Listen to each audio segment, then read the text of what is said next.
सत्ता में रहते हुए ग्रामीणों की उपेक्षा का आरोप लगाया गया है। वहीं इसी बीच हरीश रावत के काफिले को रोकने की ग्रामीणों ने कोशिश की है। इस बीच में पुलिस और ग्रामीणों के बीच में धक्का मुक्की हुई है। ये तस्वीरें हम आपको दिखा रहे हैं टिहरी की, जहां पर डोबरा चाठी पुल पर जहां सियासत हो रही है, वहीं पर इसका पॉलिटिकल मायने देने के लिए हरीश रावत और पीसीसी चीफ प्रीतम सिंह आज पहुंचे, जहां उनका विरोध किया गया, उनके काफिले को रोकने की कोशिश की गई। उद्योगों में स्थानीय युवाओं को रोजगार देने के लिए राज्य सरकार ने बड़ा फैसला किया है। सरकार उद्योगों में स्थानीय युवकों के रोजगार के लिए कानून बनाएगी। अभी तक उद्योगों में 70% स्थानीय युवाओं को रोजगार देने की सिर्फ जुबानी बात की चली आ रही थी।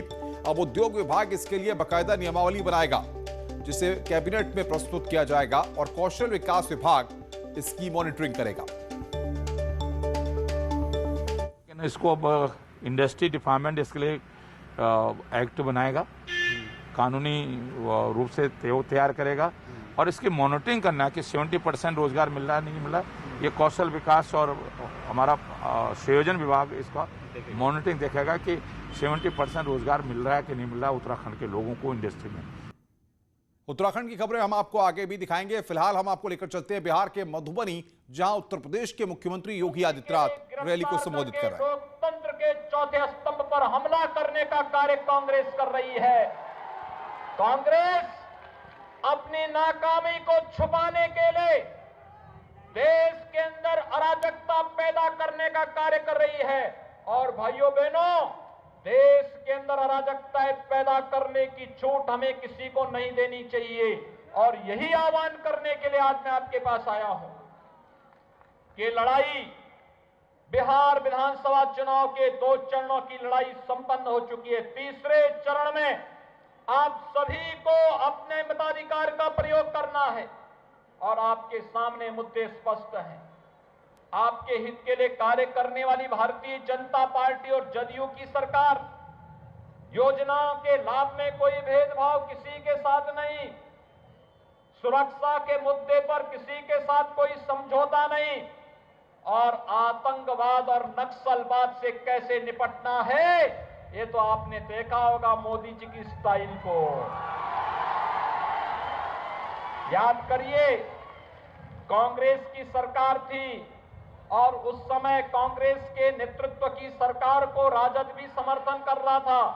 मुंबई में आतंकी हमला होता है और आतंकी हमले के समय जब देश की जनता ने इस बात को देखा कि इस हमले के पीछे पाकिस्तान का हाथ है, देश की जनता चाहती थी पाकिस्तान को सबक सिखाया जाना चाहिए। लेकिन कांग्रेस का नेतृत्व भयभीत हो गया, कहने लग गया कि नहीं नहीं, पाकिस्तान के खिलाफ हम कार्रवाई नहीं कर पाएंगे क्योंकि पाकिस्तान के पास एटम बम है, कहीं ऐसा ना हो एटम बम का वो दुरुपयोग कर देगा। लेकिन भाइयों बहनों, फरवरी 2019 की तिथि याद करिए, जब पुलवामा में पाकिस्तान परस्त आतंकवादियों ने कायराना हमला हमारे सीआरपीएफ के जवानों पर किया था और तब प्रधानमंत्री मोदी जी ने कहा था यह देश अपने जवानों की शहादत का बदला लेगा, उसकी कीमत पाकिस्तान को चुकानी पड़ेगी। और आपने देखा होगा भारत के बहादुर जवान पाकिस्तान के अंदर घुस करके आतंकी कैंपों को नष्ट करके आ जाते हैं और पाकिस्तान के अंदर एकदम कोहराम मच जाता है। यह है भारत का शौर्य और पराक्रम। क्या ये कांग्रेस कर पाएगी? क्या कांग्रेस करती भी नहीं। कांग्रेस तो घुसपैठियों को गले लगाती है और अपने लोगों को दुत्कारती है। कांग्रेस के लोगों ने देश के हित के बारे में नहीं सोचा है। अगर सोचा होता तो 55 वर्षों में वे भी गरीबों को मकान दिए होते, शौचालय दिए होते, बिजली का कनेक्शन दिए होते, रसोई गैस का कनेक्शन दिए होते, स्वास्थ्य बीमा का कवर दिए होते, गरीबों को निःशुल्क खाद्यान्न भी देने का काम किए होते। लेकिन भाइयों बहनों, कांग्रेस के एजेंडे में विकास है ही नहीं, सोच है ही नहीं इन लोगों के विकास की। यहां तो इन्होंने तो भारतीय जनता पार्टी में और इन लोगों में, विरोध विपक्षियों में यही अंतर है। भारतीय जनता पार्टी ने तो कहा सबका साथ सबका विकास। हमारे लिए पूरा देश 135 करोड़ का देश एक परिवार है। हम सोचेंगे 135 करोड़ लोगों के बारे में सोचेंगे, 135 करोड़ लोगों की सुरक्षा के हितों को संरक्षण देंगे। लेकिन कांग्रेस के लोग तो एक ही परिवार, एक ही पार्टी और उसके बाहर वे देख भी नहीं सकते, उससे बाहर वो किसी को जान भी नहीं सकते, उसके लिए उनको कार्य करना भी नहीं है। और भाइयों बहनों, यही कारण है जब मोदी जी ने दूसरी बार प्रधानमंत्री पद की शपथ ली तो शपथ लेने पे प्रधानमंत्री मोदी जी ने कहा 5 वर्ष गरीबों के लिए, अगले 5 वर्ष भारत के उत्थान के लिए। और आपने देखा होगा पाकिस्तान जो बार बार भारत के अंदर आतंकी गतिविधियों को अंजाम देता था, पिछले 6 वर्षों में कहीं कोई घटना घटित हुई क्या? हो भी नहीं सकती। आज उसे मालूम है भारत के अंदर मोदी जी के नेतृत्व में एक समर्थ और मजबूत सरकार कार्य कर रही है। अब भारत को छेड़ोगे तो आतंकवाद की आंखों को तस्तरी में निकाल करके सामने, जनता के सामने परोसने का कार्य सरकार कर देगी। इसलिए वह आतंकवाद भारत के अंदर करने का दुस्साहस नहीं कर सकती। आज कांग्रेस के लोग ये कार्य नहीं कर पाए। मोदी जी ने आतंकवाद के खिलाफ देश की लड़ाई को उसी मजबूती के साथ आगे बढ़ाने का कार्य किया है। और यही कारण है कश्मीर से धारा 370 को समाप्त करके आतंकवाद की ताबूत पर अंतिम कील ठोंकने का कार्य भी किया गया। याद करिए 1952 में कांग्रेस ने कश्मीर में धारा 370 लागू करके देश के लोगों के लिए ये व्यवस्था बंद कर दी। यानी कश्मीर का कोई व्यक्ति जब चाहे बिहार में जमीन खरीद सकता है, मकान खरीद सकता था, लेकिन बिहार का नागरिक, बिहार का नौजवान अगर कश्मीर और श्रीनगर में मकान खरीदना चाहता था, उसको यह अधिकार नहीं था। मोदी जी ने अधिकार बिहार वासियों को दे दिया। अब बिहार का नौजवान मधुबनी के साथ साथ अगर चाहता है कि मुझे श्रीनगर में भी एक मकान बनाना है, तो वह जाकर के श्रीनगर में भी अपने लिए मकान बना सकता है। मोदी जी ने अधिकार आपको दिया है। एक भारत श्रेष्ठ भारत की परिकल्पना को साकार किया है मोदी जी ने। और भाइयों बहनों, यही नहीं, 3 तलाक की कुप्रथा सदियों से चली आ रही थी। कांग्रेस का नेतृत्व उसके सामने नतमस्तक था, वे कुछ भी करने की स्थिति में नहीं थे। तो बिहार के मधुबनी से आप उत्तर प्रदेश के मुख्यमंत्री योगी आदित्यनाथ को सुन रहे थे, क्योंकि वहां पर एक चुनावी रैली को संबोधित कर रहे थे। आगे बढ़ते और देखते हैं उत्तराखंड की खबरें। मुख्यमंत्री त्रिवेंद्र सिंह रावत 9 नवंबर यानी कि राज्य स्थापना दिवस पर गैरसैंण जाएंगे, जहां वो अलग अलग योजनाओं का शिलान्यास करेंगे, जिन्हें गैरसैंण ग्रीष्मकालीन राजधानी के मास्टर प्लान के हिसाब से तैयार किया गया है। चमोली के प्रभारी मंत्री धन सिंह रावत ने कहना है कि गैरसैंण का विकास सरकार के एजेंडे पर है। देखिए, गैरसैंण पूरे उत्तराखंड के मन में बसता है और हमारे मुख्यमंत्री जी ने एक ऐतिहासिक निर्णय लिया है कि ग्रीष्मकालीन राजधानी घोषित की है वहाँ। और इसके साथ साथ में जो पूरा हमारा बूंगीधार का एरिया है वहाँ तक हो गया, हमारा जो है अल्मोड़ा का आधा हिस्सा हो गया। इस पूरे का एक बहुत बड़ा मास्टर प्लान बन गया है और उस दिन वहाँ विधिवत रूप से मुख्यमंत्री जी कई कामों के शिलान्यास भी करने वाले हैं। और एक बड़ा काम ये कर रहे हैं कि मुख्यमंत्री जी उस दिन पैदल जो है दूधा तो ले जा रहे हैं। त्रिवेंद्र कैबिनेट की आज शाम को 4 बजे सचिवालय में बैठक होगी, जिसमें कई अहम प्रस्तावों पर मोहर लग सकती है। सरकार ने बाकायदा इसके लिए तैयारी की हुई है और आज कैबिनेट की बैठक कई मायनों में अहम है। सरकार कई अहम प्रस्तावों के साथ आज कैबिनेट की बैठक में जा रही है, जिसमें महत्वपूर्ण प्रस्तावों पर आज मोहर लगने की संभावना है।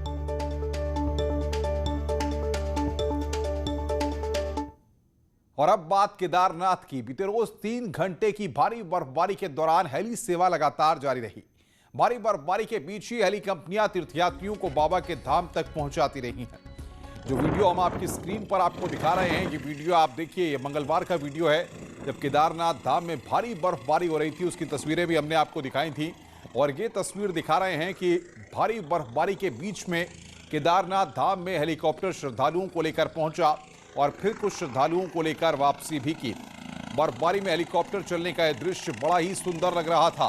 ये एक्सक्लूसिव तस्वीर सिर्फ न्यूज़ 18 उत्तर प्रदेश के पास है, जो हम आपकी स्क्रीन पर दिखा रहे हैं कि देखिए चारों तरफ बर्फबारी हो रही है और श्रद्धालु वहां पर पहुंचे हैं और उसके बाद ये हेलीकॉप्टर श्रद्धालुओं को वापस भी ले गया।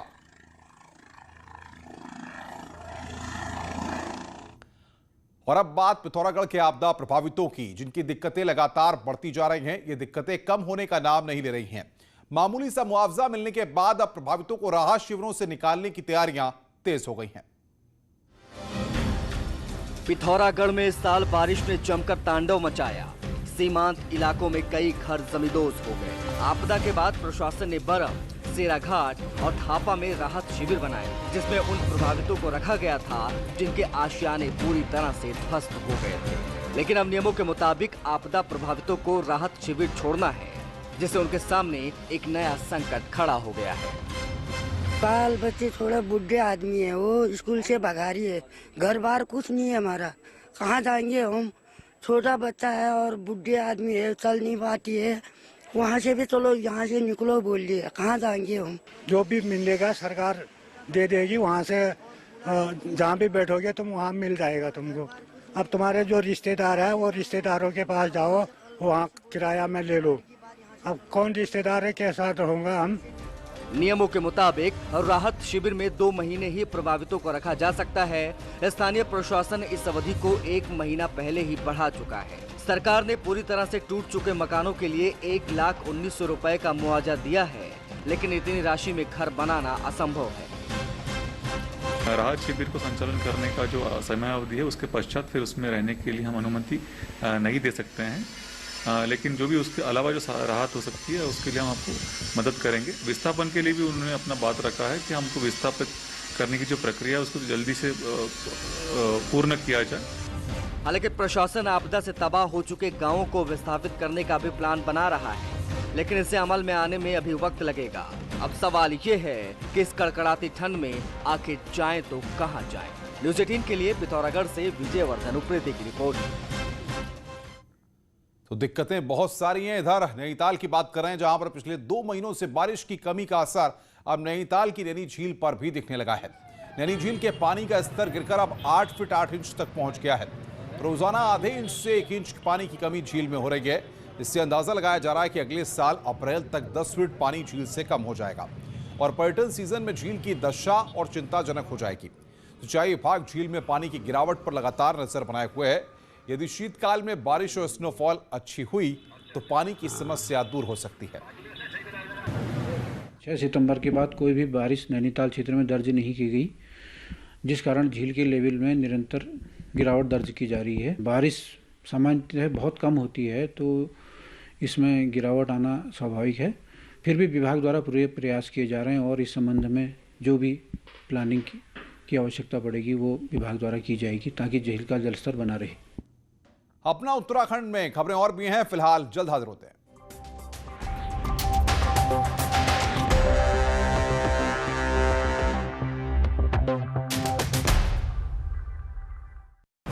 देखिए यूपी एक्सप्रेस 100 सिर्फ न्यूज़ 18 उत्तर प्रदेश उत्तराखंड पर।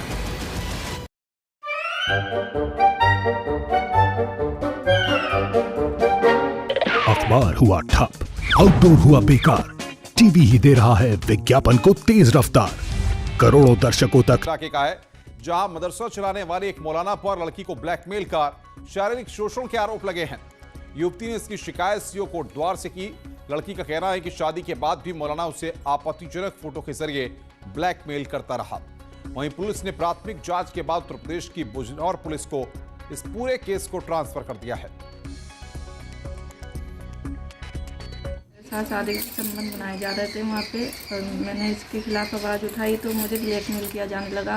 अगर तूने हमारे खिलाफ किसी को भी बताया तो हम तेरे फ़ोटो अपलोड कर देंगे और तो तेरे घर वालों को मरवा देंगे अगर तूने इसके बारे में किसी को भी बताया।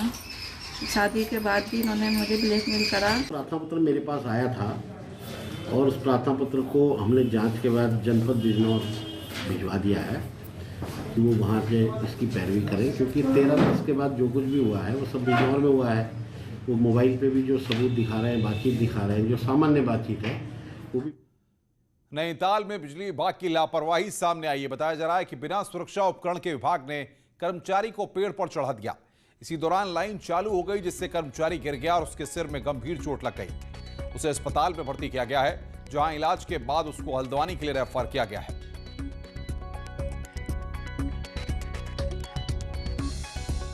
था 30 साल का हरी राय, काफ़ी बड़ा घाव था इनके माथे पे, तो प्राइमरी ट्रीटमेंट हमने अपनी तरफ से दे दिया है। ब्लीडिंग जितनी थी वो रुक गई है, वाइटल्स इनके स्टेबल हैं। अब इनको सुशीला तिवारी हमने रेफर कर। और अब बात करवा चौथ के त्योहार की। करवा चौथ को लेकर बाजारों में रौनक देखने को मिल रही है। सुहागिन महिलाएं जहां मेहंदी लगवाने के लिए बाजारों का रुख कर रही हैं, वहीं बाजार में खरीदारी के लिए भी लोगों की अच्छी खासी भीड़ देखने को मिल रही है। लेकिन इस दौरान सोशल डिस्टेंसिंग का भी कई जगहों पर पालन हो रहा है, तो कई जगहों पर यह धज्जियां उड़ती हुई नजर आ रही हैं। हालांकि प्रशासन ने सोशल डिस्टेंसिंग को देखते हुए चेकिंग अभियान चलाने की बात कही थी, लेकिन वो पालन होता नजर नहीं आ रहा है। कल तो बहुत भीड़ थी, इसलिए हम लोग आए नहीं डर के मारे, और मेरे हस्बैंड ने बोला कि सुबह कल लगवाए ना। अब डर क्या है, सभी लोग घूम ही रहे, अपनी सेफ्टी अपने हाथ में, इसलिए खतरा तो अभी फिलहाल बना ही हुआ है, वो तो सबको पता है। लेकिन उसके बाद भी अगर लोग अपनी सेफ्टी का ध्यान नहीं रखने तो प्रशासन की भी कोई गलती नहीं है, क्योंकि उन्होंने भी जितने रूल फॉलो करने थे वो किए हैं हर जगह। अब लोग नहीं माने तो फिर उसमें क्या कर सकते हैं, बताओ। पति की लंबी उम्र के लिए रखा जाने वाला व्रत करवा चौथ का मनाया जा रहा है आज, और इसी को लेकर मार्केट में काफ़ी भीड़ देखने को मिल रही है। हालांकि सोशल डिस्टेंसिंग की धज्जियां इस दरमियान पूरी तरह से उड़ती हुई भी नज़र आ रही हैं।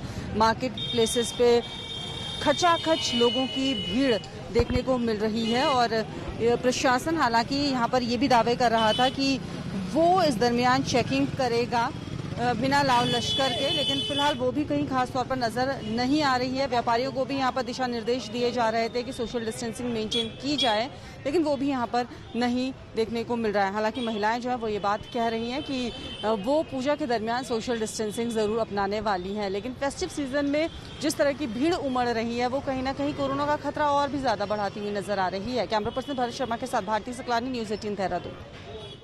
आज करवा चौथ का त्यौहार हर ओर मनाया जा रहा है, जिसको लेकर मंगलवार को दिन भर बाजारों में रौनक देखने को मिली और आज भी बाजारों में रौनक देखने को मिल रही है। अपने पति की लंबी उम्र के लिए महिलाओं ने व्रत रखे हैं। सुहागिन मेहंदी लगाने से लेकर खरीदारी करती बाजारों में नजर आ रही हैं। हालांकि महिलाओं ने पूजा के समय सोशल डिस्टेंसिंग का खास ख्याल रखने की बात कही है, लेकिन उनका मानना है कि पूजा तो वो हर साल की तरह ही करेंगी, सभी महिलाओं के साथ मिलकर के। उतना वैसा नहीं है सब कुछ, लेकिन फिर भी ये त्यौहार और थोड़ा बहुत आने वाला है, दिवाली का फेस्टिवल, तो होंगी तैयारियां तो चल रही हैं, और ये वाला तो जरूर करेंगे सब हम अच्छे से। वहीं रुड़की में भी करवा चौथ को लेकर महिलाएं बाजार में हाथों पर मेहंदी लगवाती हुई नजर आईं। बाजार में मेहंदी लगाने आई कुछ महिलाओं से करवा चौथ को लेकर के बातचीत की गई तो उनका उत्साह देखते बन रहा था। साथ ही उनका कहना है कि सामाजिक दूरी बनाकर ही त्यौहार को मनाया जाना चाहिए, ताकि कोविड-19 जैसी बीमारी को होने से रोका जा सके। वहीं उत्तरकाशी के बाजारों में करवा चौथ को लेकर महिलाएं जमकर खरीदारी कर रही हैं। महिलाओं का कहना है कि करवा चौथ के मौके पर खरीदारी करने और मेहंदी लगवाने का मौका मिला है। वहीं त्योहारी सीजन को देखते हुए जिलाधिकारी उत्तरकाशी मयूर दीक्षित ने भी लोगों से कोरोना काल में सतर्कता और सोशल डिस्टेंसिंग के नियमों का पालन करने की अपील की है।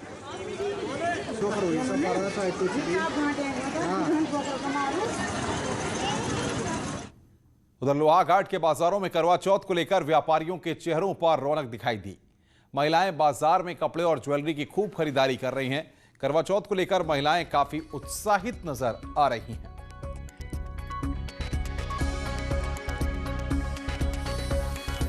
तंदूरी बनाते हैं, इसको लेकर क्या करते हैं? बेसिकली वट सावित्री का व्रत हम लोग रखते हैं, लेकिन अब हम करवा चौथ का भी व्रत रखने लगे हैं, क्योंकि ये पति की दीर्घायु के लिए रखा जाता है, तो हम लोग इस फेस्टिवल को भी अपनाने लगे हैं। पहले तो प्लेस में भी होता था, लेकिन अब पहाड़ों में भी महिलाएं बहुत उत्साह से मनाती हैं और इसमें खरीदारी बहुत अच्छे से करती हैं। चाहे आप रेडीमेड को ले लीजिए या ज्वेलरी ले लीजिए, किसी भी उसमें बहुत अच्छे, बहुत उत्साह से बाजार में पूरी रौनक रहती है।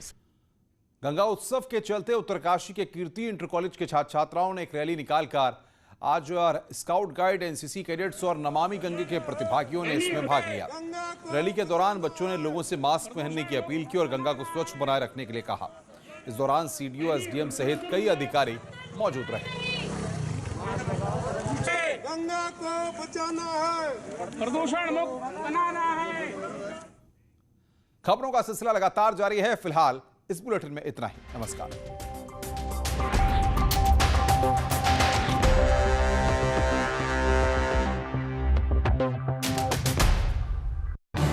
इस न्यूज हेडलाइंस के प्रायोजक पेट सफा आयुर्वेदिक जून, पेट सफा हर रोग दफा।